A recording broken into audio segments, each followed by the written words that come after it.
TDP యువనేత మంత్రి Nara Lokesh YCP నేత బొత్స సత్యనారాయణ ఒకరికొకరు సవాళ్లు విసురుకున్నారు. తనపై చేసిన అవినీతి ఆరోపణలపై చర్చకు సిద్ధమా అని లోకేష్ వైసీపీ అధినేత జగన్ను ప్రశ్నించారు. ముందు ఆరోపణలపై విచారణ జరిపించుకుని చర్చకు రావాలని ప్రతి సవాల్ విసిరారు వైసీపీ నేత బొత్స.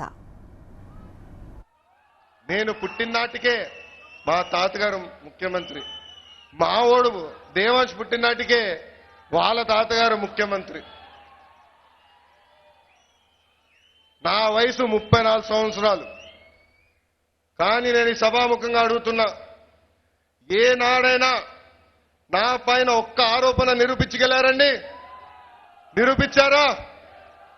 కానీ ఈరోజు నా పైన ఎన్నో ఆరోపణలు వేస్తున్నారు.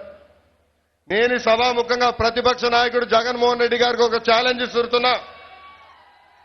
మీకు దమ్ము ధైర్యం ఉంటే ఎక్కడ రమ్మంటారు నన్ను చెప్పండి.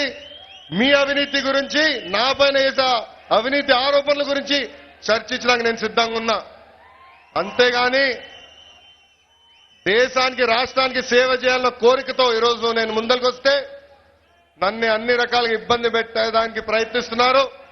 ఇది సరికాదని ఈ సభాముఖంగా వాళ్ళకి నేను హెచ్చరిస్తున్నా. పిల్లగాకి కావు కావు కావు కావు అని ఎంత కోత ఎక్కువ ఉంటుంది.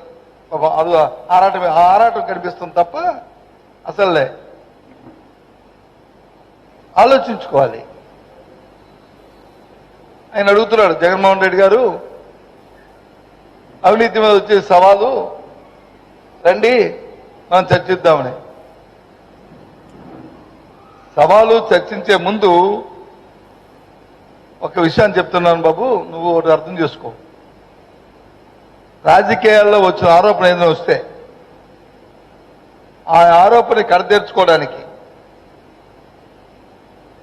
విచారణ అనేది జరిపించుకుని, విచారణలో నిజాయితీగా నువ్వు నిరూపించుకుని అప్పుడు ఈ మాటలు మాట్లాడు బాగుంటుంది. పంచాయతీరాజ్ మంత్రిగా ఉంటున్న ముఖ్యమంత్రి తన్నాడు నారా లోకేష్ ఏదో ఛాలెంజ్ అంటున్నారో, ఛాలెంజ్ మీద తయారు చెప్తాం. కానీ దానికి ముందు నువ్వు ఇటు మీ విచారణకు నువ్వు ఆదేశించు. మీ నాన్నగారికి చెప్పు, మా నాన్నగారికి మా నాన్నగారికి మా తాతగారికి మీ నాన్నగారికి మద్దతు, మీ నాన్నగారికి మద్దతు అంటే మీ నాన్నగారి మేనేజ్మెంట్లు తిట్టని మాకు తెలుసు. ఈ అంశాన్ని నేనే చేయడంలో నీ తాతగారి దాకా నిక్కచ్చిగా ఉండదు నేర్చుకో.